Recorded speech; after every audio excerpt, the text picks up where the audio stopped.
few particulars that make Omaha different from New York are just incidental.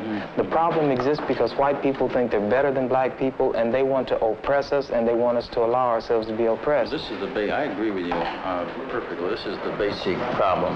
Then what do you that want to white talk to me people about? think they're better What's it than that I can others. do? I can't solve the problem. You guys pull the strings that close schools. You guys draw the boundaries that keep our kids restricted to the ghetto. You guys write up the restrictive covenants that keep us out of houses.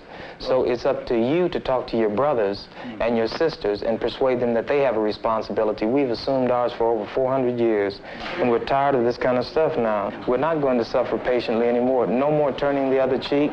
No more blessing our enemies. No more praying for those who despitefully use us. We're going to show you that we've learned the lessons you've taught us.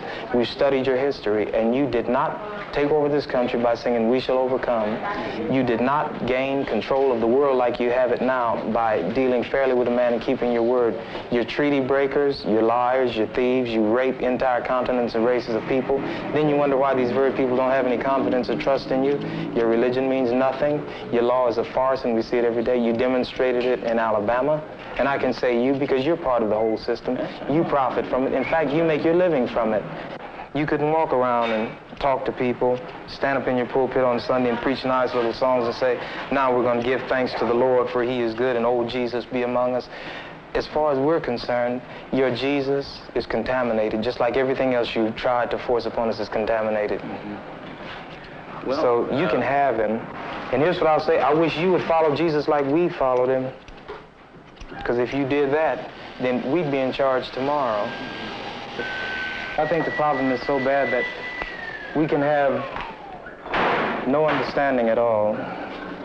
You think it's gotten to the point where there can never be that reconciliation? No.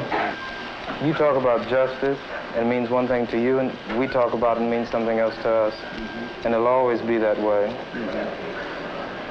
And I'd like you to know I have a terrible feeling against preachers, because I think you guys are the ones who are largely responsible for the problem in the first place.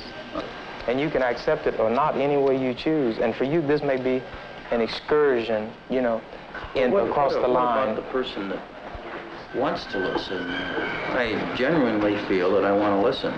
Well, if you listen and try to do something, you get kicked out of your church. See, that's the way your people are. Well, we do make changes. So the changes that have come have been drastic. God bless you, little brother. Come back and see us again sometime. And don't look back in anger. Thanks for taking it so well. He thought we were going to do in here like they do to us. If we went in one of their places, everybody would have jumped out their chairs and got some ropes together and hung one of us. We couldn't even go in one of their places like this.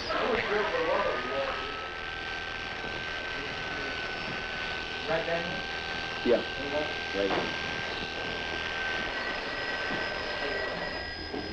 Bobby, just a minute. Telephone on, son.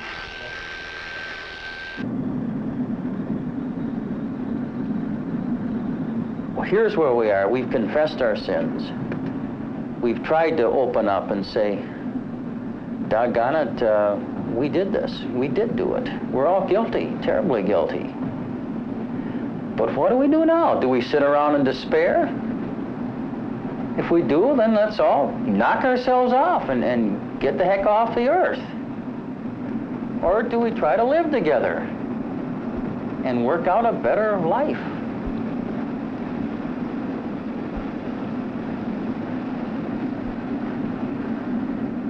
I would